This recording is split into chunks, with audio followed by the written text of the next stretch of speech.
Alhamdulillahirrabbilalamin. Allahumma salli ala Muhammad wa ali Muhammad. Kita lanjutkan ngaji tafsir surat Yasin kita.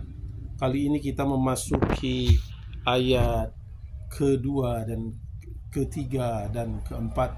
A'udzubillahi samiil alim minasyaitonir rajim. Yasin wal Qur'anil hakim.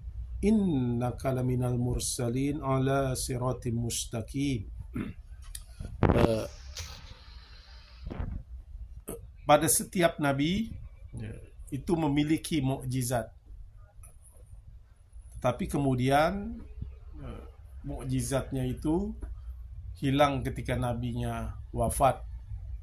Tentu berbeda dengan Rasulullah SAW dengan mukjizatnya Al-Quran. Sebagai contoh, misalnya ketika Nabi Musa memiliki mukjizat sebuah tongkat, yang tongkatnya bisa berubah menjadi ular, dan juga ketika tongkatnya diketukkan pada sebuah batu dan kemudian mengalirlah 12 mata air ya, dari batu itu. Nabi Isa juga bisa menghidupkan orang mati. Tetapi kemudian ketika Nabi Isa itu diangkat ke langit, ya, mukjizatnya pun hilang bersamanya. Nah, berbeda dengan Nabi Sallallahu Alaihi Wasallam. Nabi mukjizatnya tetap ada sampai dengan hari pengadilan atau hari kiamat. Dan mukjizat Nabi Sallallahu Alaihi Wasallam itu adalah Al-Quran. Dan agamanya pun masih hadir sampai saat ini dan nanti sampai pada hari kebangkitan. Nah, ini menjadi saksi tentang kebenaran dari dari agama Nabi Sallallahu Alaihi Wasallam. Innaka laminal mursalin, sungguhnya engkau Nabi Muhammad benar salah seorang dari rasul-rasul.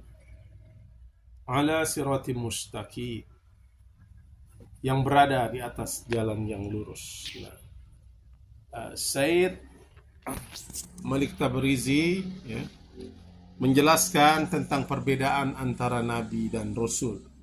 Apa perbedaan Nabi dan Rasul itu? Lalu siapakah Nabi itu dan siapa Rasul itu? Rasul artinya kita bisa lihat dari ketika Imam Ja'far As-Shadiq ditanya oleh salah seorang sahabatnya tentang perbedaan antara Nabi dan Rasul.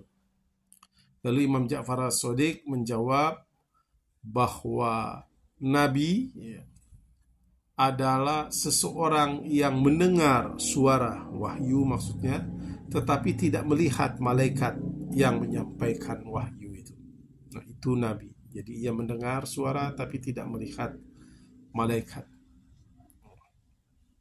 yang membawa berita itu dari langit.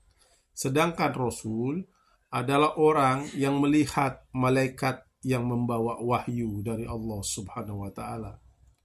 Seorang Rasul mendengar suara wahyu itu dan ia diperintahkan untuk membimbing manusia dan mengundang orang untuk menyembah Allah Subhanahu wa Ta'ala.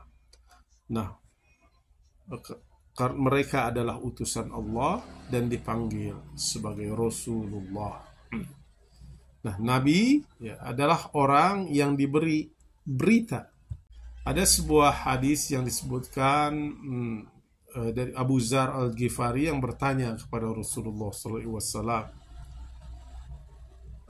ada berapa itu jumlah Nabi?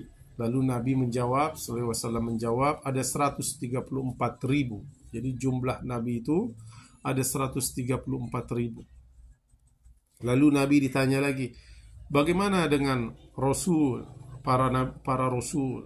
Lalu Nabi SAW menjawab, mereka berjumlah 313.